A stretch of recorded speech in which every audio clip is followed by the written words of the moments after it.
Okay, we're on 3.1, day 5. We're going to talk about different notations we're going to use for the derivative. So our main thing we've been looking at is f prime of x, and the limit notation that we've used more often than not is limit as h goes to 0 of f of x plus h minus f of x all over h. And if you recall, this came from basically just a slope, right? This is the change in y values over the change in x values. So we could also write this as limit as h goes to 0 of the change in y over the change in x. Well, if I'm looking at it this way, there's no h in here anymore, so I can just drop the limit notation. And what we really want to look at is just the change in the change in y over the change in x. And other notations for the derivative actually use a kind of shorthand version of it. So f prime of x, that's our primary one, it is also equal to, how about instead of the delta, using dy dx. It means the derivative of function y with respect to x. Or we could use, imagine just leaving the y by itself, leaving the function by itself. We could use d dx of the function y.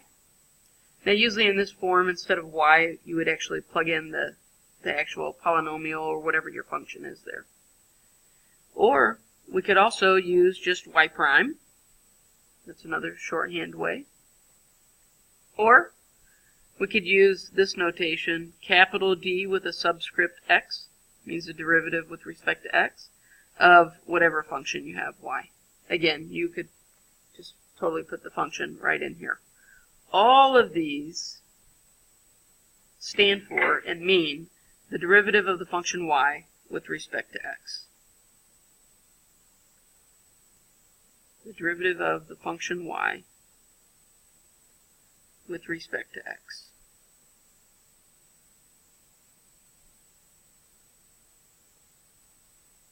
Okay, so as an example of that, using it right away, if you're asked to evaluate a derivative, they may not use words to tell you what to do. They may just give you notation like this. They're saying d dx of this function.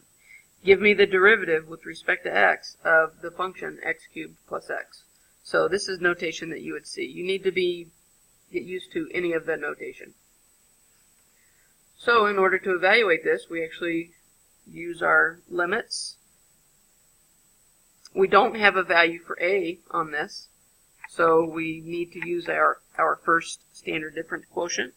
The limit as h approaches 0 of f of x plus h minus f of x all over h. Okay, so I'm going to plug in x plus h into my x values here. Limit as h goes to 0. I'm going to have x plus h quantity cubed plus just x plus h. So that's my first function. Let's set it aside. Minus f of x. So it's going to just be x cubed plus x. Use parentheses or brackets. Don't forget to do that because this is where we can easily make a sign error. We don't want to do that. Alright, so now we're going to clean it up.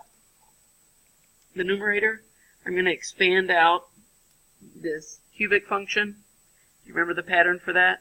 We'll start with x cubed plus 3 times 2 x's and 1 h plus 3 times 1 x and 2 h's and then plus 3 h's. So the pattern here, one thing you can remember in these patterns is the powers always have to add to 3. So we got 3 there. That's all there is. 2 plus 1 is 3. 1 plus 2 is 3, and then 3. Alright, let's continue on. Plus x plus h.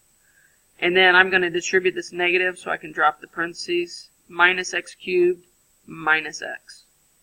All over h. That's a beauty. Alright, so let's clean it up. This is that happy place where we get to eliminate a lot of things. Actually, anything in the numerator without an h should be canceled. So I got x cubed and negative x cubed, gone. I got positive x and negative x, gone. Everything else has an h in it. So let's rewrite that. 3x squared h plus 3x h squared plus h cubed plus h. all over h. So I can factor out an h in the numerator, or I like to just cancel from here. If you're careful with your notation, you can do it that way. Since there's an h in every single term, I'm going to just take it out. That h is gone. One of these is gone. One of these is gone, leaving me h squared there. And this is gone. But be careful about this. This is gone, but it doesn't go to 0. This is still h over h. So that simplifies to plus 1.